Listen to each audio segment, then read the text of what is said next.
Hi, family. Here we are with another random rant. This is kind of a follow up to the birth industrial complex I made a short video of the other day. So, this one I just want to focus in on just one of the ways, but probably, I don't know. I'm gonna explain this to you, and then I'll let you sit back and check out the harvest of our trajectory that is determined by our perceptions, whether those perceptions have clarity or whether those perceptions are actually part of the deception or the false light. So this one it's really kind of hard for me not to get emotional about. Well, any subject where you're talking about doing harm to children or animals, or somebody that's defenseless, like somebody that can't fight back. Oh man. Ooh, I tend to get fired up about that. So we'll see how diplomatically I can deliver this message. But it really does need some attention, family, because this is, I don't even know, I don't think there's a word to describe. I'm sure there's more than one word, but I'm just trying to capture how totally, Can I cuss on my channel? Because when I get fired up, I like to cuss. I actually trust people who cuss more than I trust people who don't. It's the people with the pretty words that I'm afraid of. Or not afraid of, but cautious of. But, so it's this thing that they call circumcision. And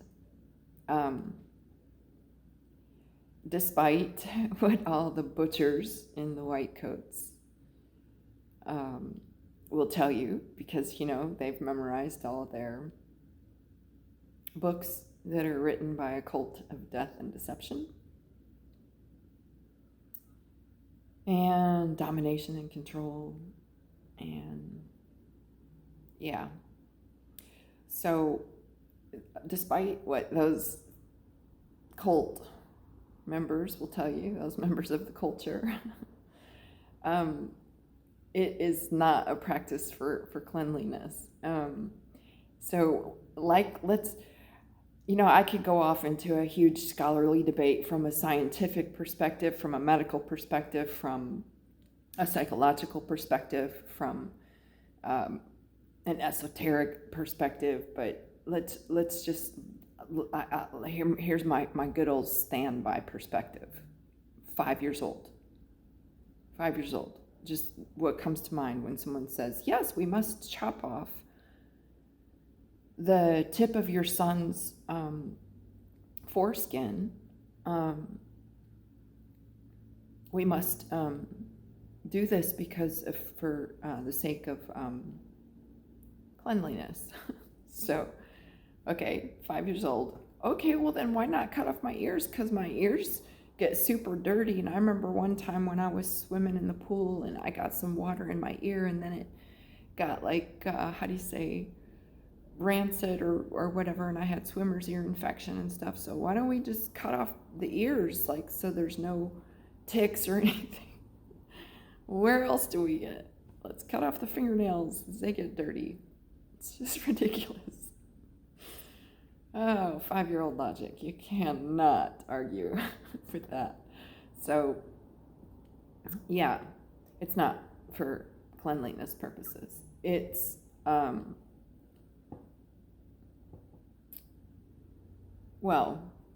it's for the purpose of domination and control. It's for the purpose of shattering the psyche of the divine masculine for life. And what I mean by that is, put yourself in the shoes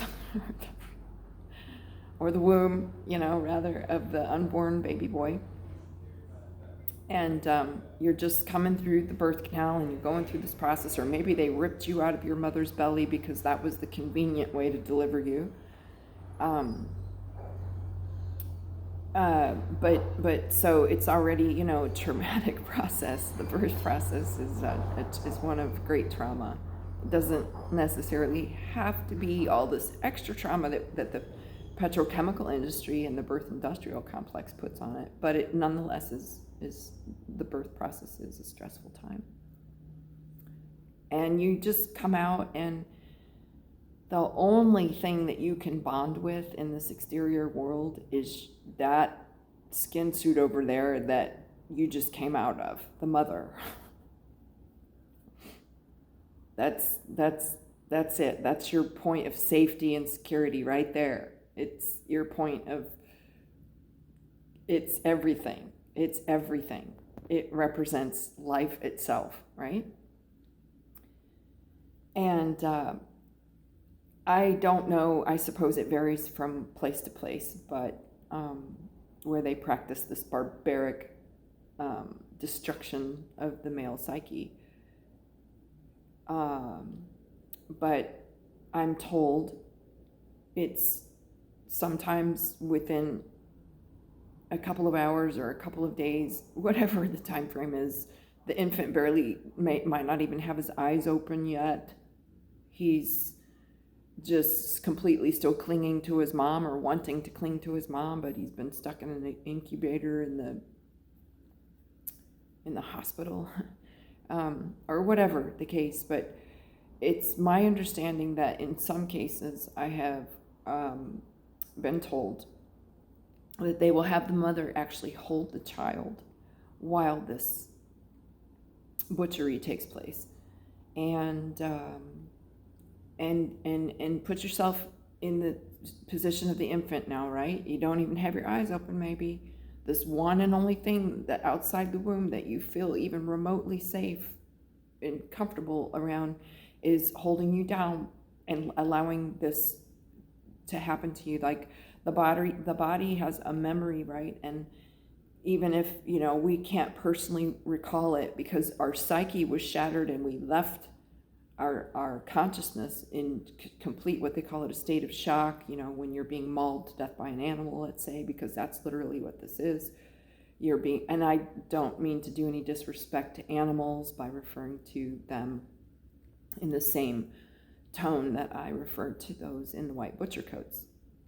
But it's beyond barbaric, and what this has a tendency to do, and what the design or the purpose of this is to shatter the psyche of the male and to harvest that piece of his divine consciousness and sequester it from him in such a way as to permanently separate him from his divine masculine magic. And why? Well, I'm not even going to get started about the female female mutilation, right? That's a whole nother issue. I'm referring to this practice called circumcision today. If you guys want to talk about FGM later, we can probably do that. But I'm just focusing on the masculine here, because if I were wanting to dominate and control a race, would I take out the women and children? No, I would take out the man, right? And when do I take him out? At the first opportunity I can, when he's most vulnerable, and shatter his psyche so that he's permanently separated from any sense of safety and security, even by the very feminine that gave birth to him. So as this plays out in our field throughout life, as the children develop into boys, and then boys develop into adolescents, and then adolescents develop into men, is that you'll see like this repeat pattern of bad relationships with the female, right? Whether that's a rebellious son, right? Or rocky relationships with the feminine as the boy grows into, that time of life when he would be coming into puberty and becoming interested in members of the opposite sex. And it continues to go on even, through the partnerships and the marriages and in the workplace. I mean, everywhere. It permeates. Everywhere there's a female, a possibility of any kind of relationship with a female, this will affect. This trauma will affect the male in such a way as to prevent those healthy relationships from establishing themselves and nurturing those healthy relationships and being safe and secure in those relationships, because like as a male, you don't want to really project into a space that's not safe and secure. And if this is broken for you at the moment of birth or very shortly thereafter, and you have no idea what's going on, but you just know that your mother is allowing this to happen to you, or where is my mother, right? Where is the one and only thing that I have an attachment to? Yeah, it's life-shattering.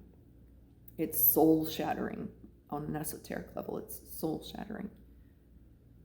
And then you see this manifested and illustrated in society as you go walk around today. Don't take my word for it, family. Just go out there and take a picture with your own eyeballs. You see an overly feminized society where the men aren't really men anymore. And this is beyond the additional chemical castration that takes place through various different methods and social methods as well. But I'm just going back to the circumcision, the physical, brutal attack on the male that begins this process of not having a proper relationship with the feminine. And so we'll see, an explosion of homosexuality, gender confusion, and just really bad gender relations. You'll hear about all the toxic masculinity and how the women are so tired of the patriarchy, and you'll see all these hashtags about end the violence against women. Well, we need to holistically perceive things, right? We need to consider things from other than this one perspective which is being projected at us, whether that's juvenile delinquency or disrespecting the mother in the household, or rocky relationships with other women and with partners and stuff like that. This is our manifestation of skyrocketing divorce rates. I don't even know for sure. I haven't taken the temperature lately, but it seems to me like, at least where I'm located, where my eyeballs can take a picture, is that probably a shocking 80 to 95% of homes are fatherless.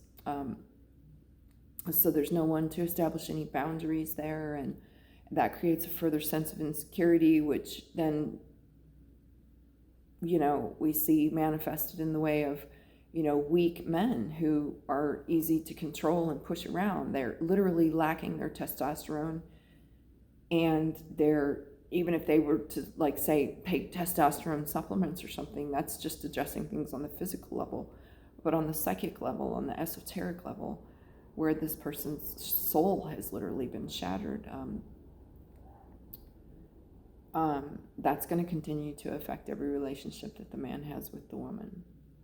And that will have societal impacts, as it does. As within, so without. So, I just wish folks would, and here's, again, just, if you don't listen to any other thing that I mention, except for when I snap into my 5-year-old logic, pay attention to that, because like I said, you can't argue with 5-year-old logic. Usually, I haven't found that to be the case, but I could be wrong. But let's just say 5-year-old says, but if that's my little brother that you're about to mutilate, I would say, well, Mom, what or Dad or whoever's pushing this, usually the mom, because she's established this trust relationship with the butcher over the previous 9 months, where he's been, physically invading the space of the womb with all of his instruments and frequencies and unwanted, unsolicited intrusions. You know, I would just say, like, well, let's ask my little brother if he wants to have a circumcision, because it's now that he's out of the womb, he's no longer a part of your body. He is his own separate, unique being. And we should let him decide if he wants to be circumcised, if he wants to be mutilated. And at least in this way, he can make that conscious choice from an informed perspective at the point of life in which we would consider that the child is ready to make such decisions, where he or she has ideally transitioned healthily, in a healthy way, transitioned through adolescent period and is moving into the adult phase of his life, sort of 18, 19, kind of that time frame, right? Typically. When, like if that's the age that I'm allowed to participate in the voting ritual, or to get a driver's license, or to drink alcohol, or whatever the country you're in, it's the 18 number's big deal, right? That's the age of consent, they say, right? Then let's wait until he is of that age of consent and let him make the decision to cut the tip of his penis off. That would be 5-year-old logic, done and dusted, no further questions. So that would be, kind of just there's so many perspectives, right? But that's just one. And to me, that one rings the truest, because it's his body, it's his penis, it's his foreskin. It's you making a decision based on false information and the lies that the butchers have told you, because that's what the textbooks that they memorized in medical school told them to believe. But who wrote the book? Oh, so I want to mention, if this is a subject that's new to you, I would be surprised after the whole Corona game thing. But if it is, I would give a big shout out to the works of Eustace Mullins.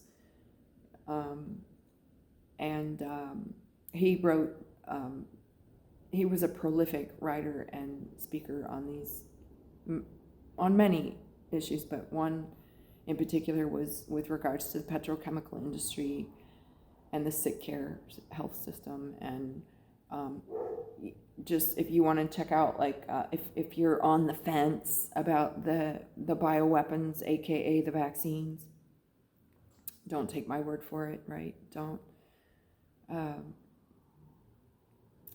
look into the work of Eustace Mullins. He wrote a really good book called Murder by Injection. Of course, all his books were banned and burned, and he was ostracized and politicized. I believe he was actually thrown into jail, one of many, thrown into jail, and suffered greatly for his contributions, and was censored very much. But you can find maybe some PDFs on archived websites. Eustace Mullins, the work of Eustace Mullins, and I could name quite a few others, but I'll spare you I think if you just read Murder by Injection and you have any questions about, what's in these things that they call vaccines and how in the hell did we survive without all this crap before, have a look at his stuff, and you can also take my word for it, because I was an unwitting lab rat for 25 years. I had, I think it was 169 vaccinations in roughly, 25 years, something like that. Did all the phase 3 trials for the Fraud and Death Administration, the FDA. And the Center for Disease Creation, CDC, because, they're just alphabet agencies that are attached to the federal government, which is the front company for the multinational corporations. And economic interests, and they have some other interests as well. So this issue with the circumcision goes way beyond violating. It's not your son. You gave birth to that son or that daughter. It's you gave birth to them. You're their mother, but they are their own unique individual, and they should especially have at least bodily autonomy, and they should not be having parents make decisions about what kind of chemicals to inject inside of them and what kind of medical procedures, that are especially unnecessary. That's what I'm referring to, like unnecessary medical procedures.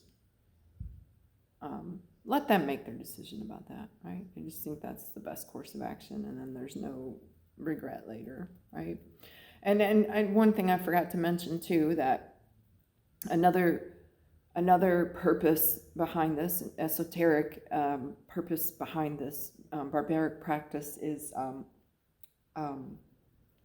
I refer to the work of Hermes, and the what he said about the matter, and his students would go on to refer to this as "do not spill the seed of Hermes." So it's also illustrated in the story of Samson and Delilah, but it's not the hair that's being cut off of Samson that turns him weak. It's the seed that he spills. It's his semen. It's his life force. It's meant to be within for a reason, and only to have the best seed go forward if it's going to be spilled, right? And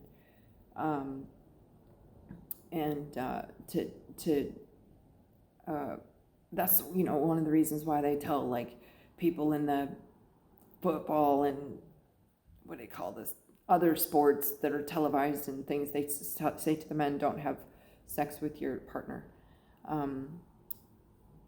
for X number of days or weeks before the event, because they want the man to be strong. So the man loses his strength when he spills his seed. So what this practice also does is it creates a situation of hypersexualization where the man goes about spilling his seed and becomes weaker and weaker, until one day he just, I guess they got a pill for that too. I think it's called Viagra or something, right? Till he becomes impotent and weak in character as well. So if you ever, was just taking a look around, take a picture with your eyeballs. What does the harvest look like? What's the situation on the ground look like? And this is a culture of, among many other things,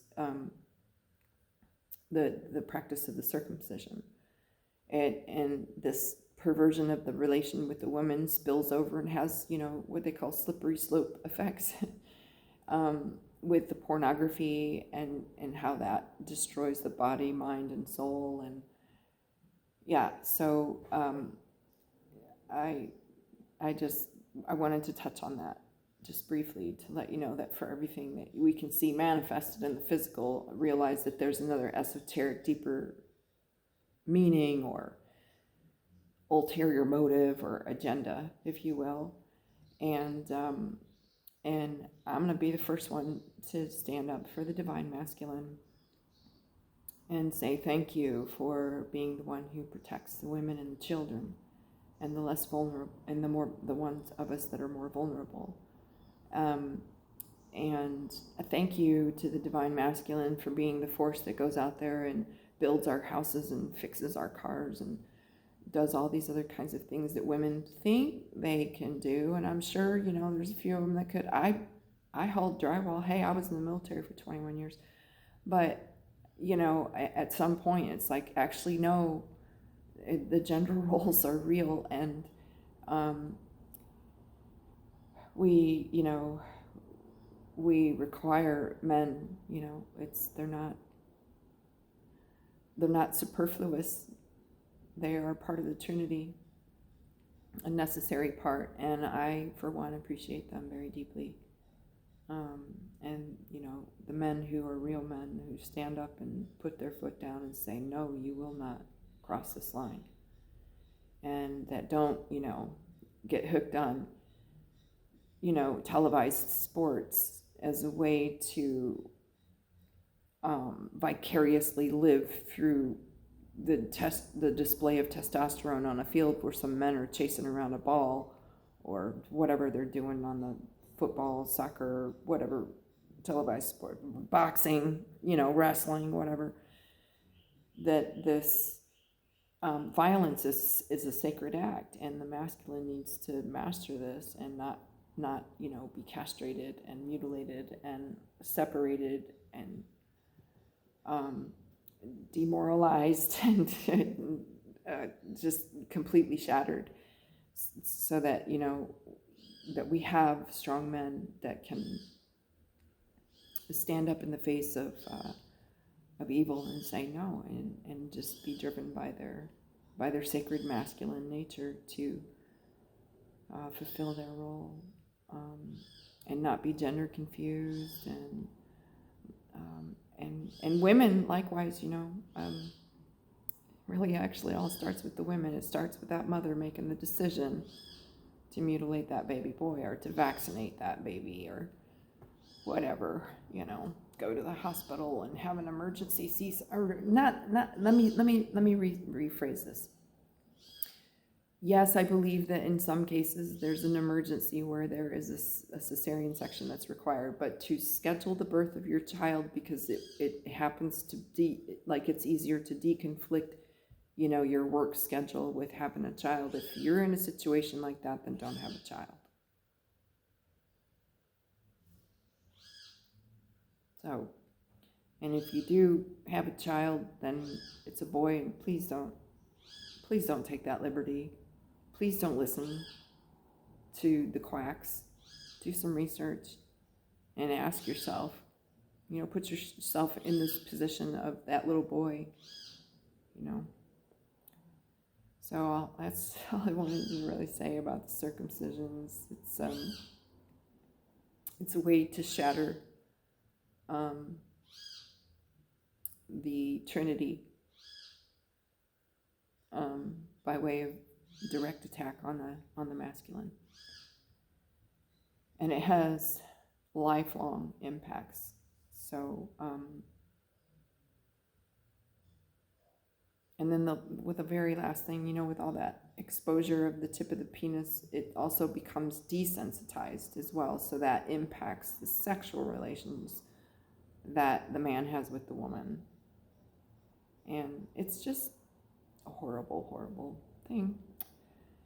And don't take my word for it, family. See if you can Google or I don't know what to say, search on the line, probably not Google, something else.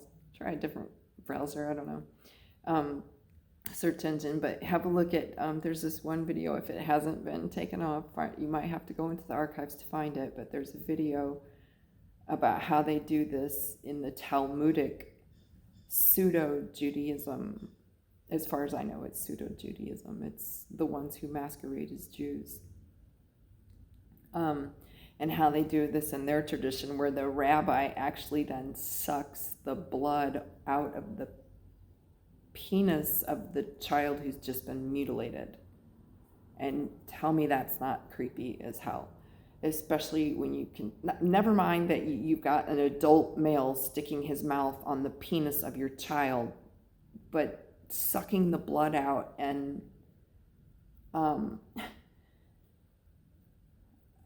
I don't know how anybody, that doesn't pass, never mind 5-year-old logic, that doesn't pass any level of logic. That's just sick. It's sick.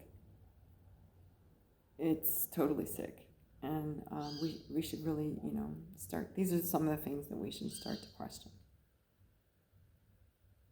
I feel like. So I hope this video has, inspired you or caused you to want to go out and look for some more information on this, but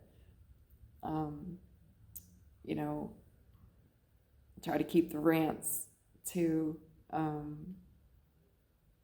a point where it leaves the topic open for discussion. But like with any topic, that anybody's going to come and discuss with me, please, it has to abide by the 7 Hermetic principles and the natural law and like 5-year-old logic.